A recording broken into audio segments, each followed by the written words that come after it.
আসসালামু আলাইকুম। আমাদের আজকের যাত্রা শুরু করলাম আমরা খালিশপুরের উদ্দেশ্যে। মূলত যাব আরও অনেক দূরে, চুয়াডাঙ্গা জীবননগর। বাট আমাদের প্রথম যাত্রাটা হবে হচ্ছে খালিশপুর।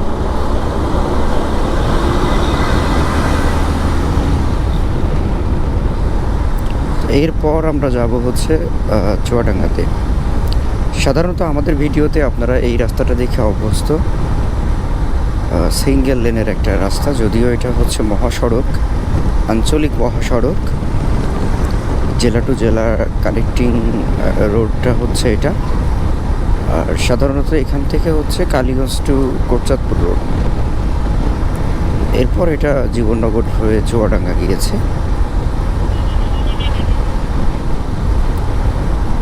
স্বাভাবিকভাবেই সিঙ্গেল লেন হওয়ার কারণে রাস্তায় মোটামুটি চাপ থাকে ভালো।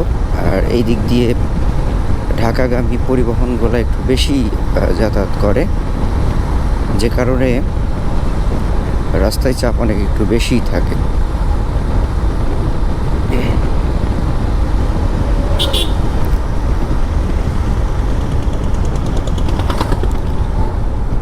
ওদের হাতের বাম হাতেই হচ্ছে মোবারকগঞ্জ রেলওয়ে স্টেশন।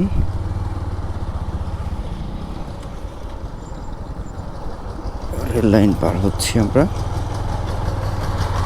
মজার ব্যাপার হচ্ছে এই হাইওয়েটাও যেদিক দিয়ে গেছে, এই রেল লাইনটাও সেদিক দিয়েই গেছে।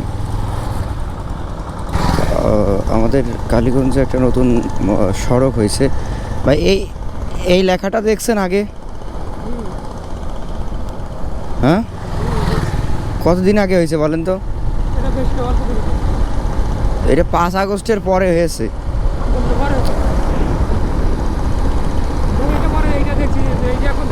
এইটা এখন দেখছেন আপনি, আর সামনে একটা আছে ওইটা আগে দেখেছেন। হ্যাঁ, এটা হচ্ছে কোটচাঁদপুর শহর। বলতে গেলে আমার জন্য অঘটনের শহর। শহর বলতে ওই রকমের না, থানা শহর, কিন্তু সবচেয়ে জটলা লাগানো একটা জায়গা। এখানে নেই কোনো ডিসিপ্লিন, নেই কোনো কমন সেন্স। আমার জীবনে আমি যতগুলা থানা শহর বা ইয়েতে গেছি, সবচাইতে কমন সেন্সবিহীন মানুষজন পেয়েছি হচ্ছে কোটচাঁদপুরে।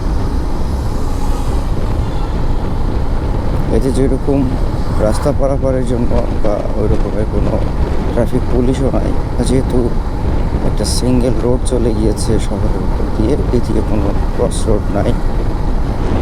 কিন্তু এর যে পার্শ্ব সড়ক থেকে গাড়িগুলা রাস্তাতে ওঠা প্লাস রাস্তা ক্রস করা, এসব ব্যাপারে একেবারে অসচেতন এখানকার মানুষজন।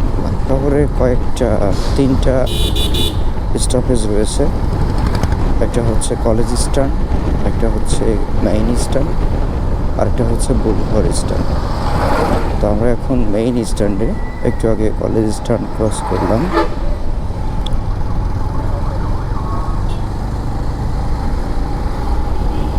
এই শহরের ব্যাপারটা কি যে মানে একটু সেখান থেকে রাস্তা ক্রসের ইয়ে রয়েছে,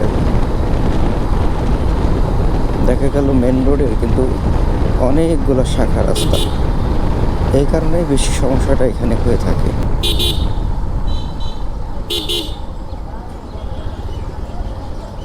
দেখছেন, বাইসাইকেল বলেন, ভ্যান বলেন, রিক্সা বলেন, সবাই যে যার মতো করে যাওয়া আসা করে। কেউ তোয়াক্কা করে না যে আসলে আমি মহাসড়ক অতিক্রম করছি, মহাসড়ক পার করছি। সবসময় এই শহরটা অতিক্রম করতে হলে আপনাকে চোখ কান খোলা রাখতে হবে। একেবারে ফায়ার সার্ভিস পার হয়ে সামনের ওই ব্রিজটা পর্যন্ত, অর্থাৎ শহরের একদম শুরু থেকে শেষ পর্যন্ত আপনার চোখ কান খোলা না রাখলেই সমস্যা। যে কোনো সময় ঘটে যেতে পারে অঘটন। এই কারণেই আমি বিশেষ করে এই শহরের নাম রেখেছি আমার জন্য অঘটনের শহর। কয়েকবার অঘটন ঘটেছে এই শহর থেকে আমার সাথে। এই যে এই মোড়টা ক্রস করা পর্যন্ত আপনাকে সতর্ক থাকতে হবে, কারণ এই পর্যন্তই হচ্ছে আপনার কোটচাঁদপুর উপজেলা। স্বাগতম মহেশপুর উপজেলা।